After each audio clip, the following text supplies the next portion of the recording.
This is part of my formal element series that I'm putting together, and today I'm going to talk about composition.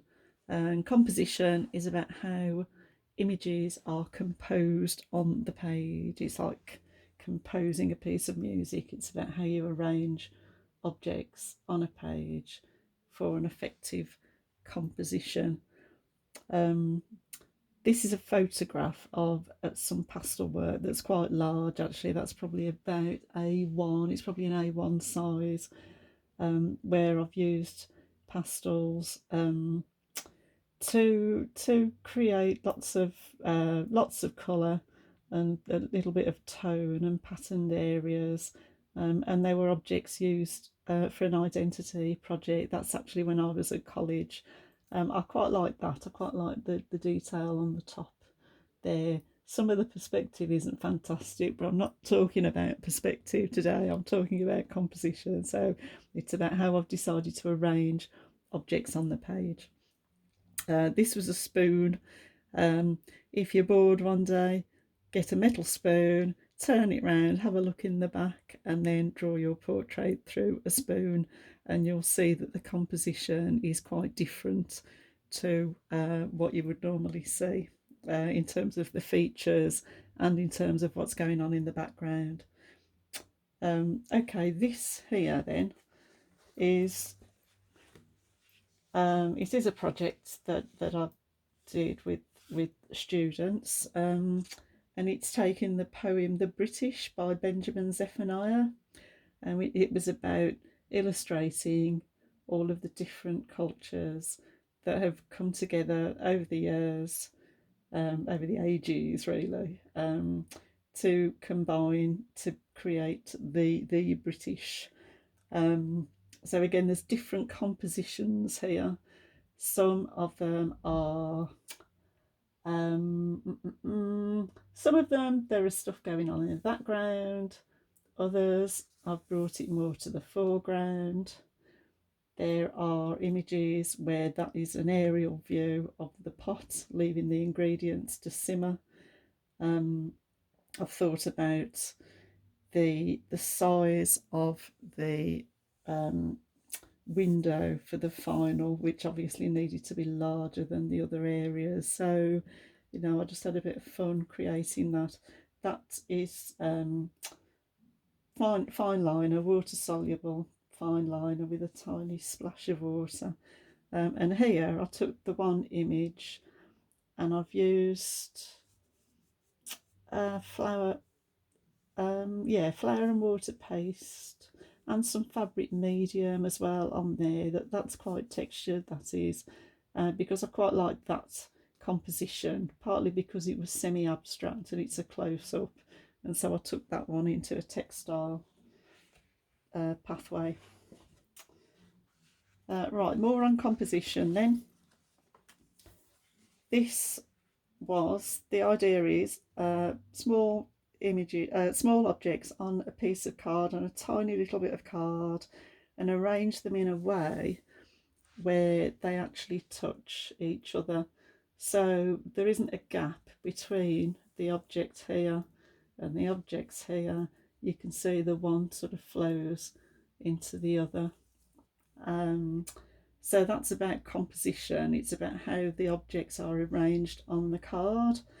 And then with this, I use different materials. So this was just a pencil drawing, but then it's printed onto fabric. So that's a piece of fabric in there. This is watercolours and a tiny bit of stitch. These are pro markers. And then that I think is pastel. It looks like pastels. It's not my strength, pastels, really. Some of this isn't too bad, but that's not fantastic, to be fair. Okay. With that image, I've photocopied it and played with the composition.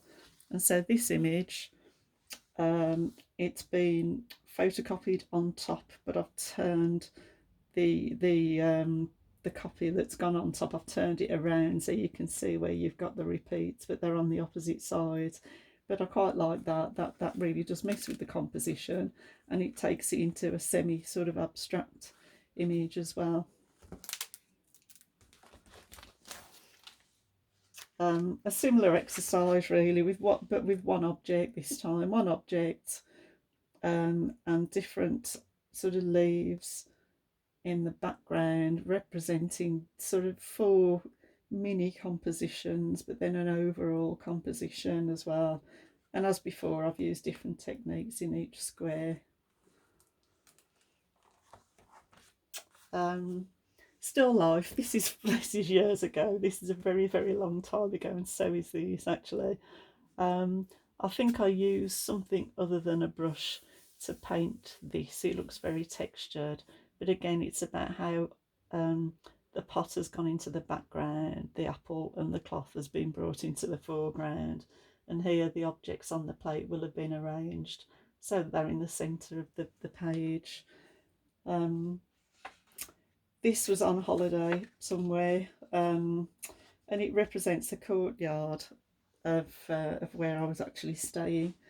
So there was a roof with a veranda. There was a restaurant somewhere in the background here, and then there was some shutters, and then there was a big plant in the centre.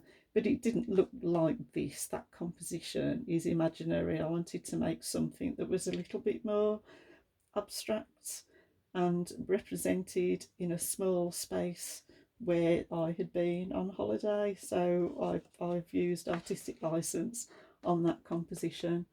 Again, I think it's probably watercolours. I seem to use a lot of watercolours, and fine liner. I have done a print based on this as well somewhere, not in this book though. I'll find it for another time.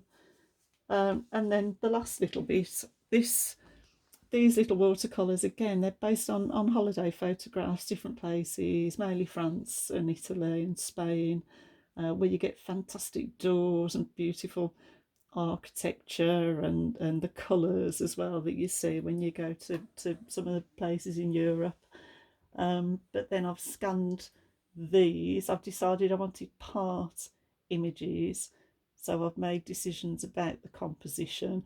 I've also made decisions about the scale of those little paintings as well. I wanted them to be small. I wanted to get lots of them done, and I thought they were more precious when they were small. So that's partly composition as well as scale. And then I've taken them into, I think it was Photoshop, but I've cut the images up. I've cut this, and then I've layered and moved things around a little bit and played with the composition of that. And the same with this one here. You can sort of recognize certain aspects of these images, but it's taken it into abstract as well, and I quite like abstract images, and they're really nice for textiles as well if you want to do anything that's sort of textiles, and it's almost pattern as well really, some of this. Okay, so that's composition.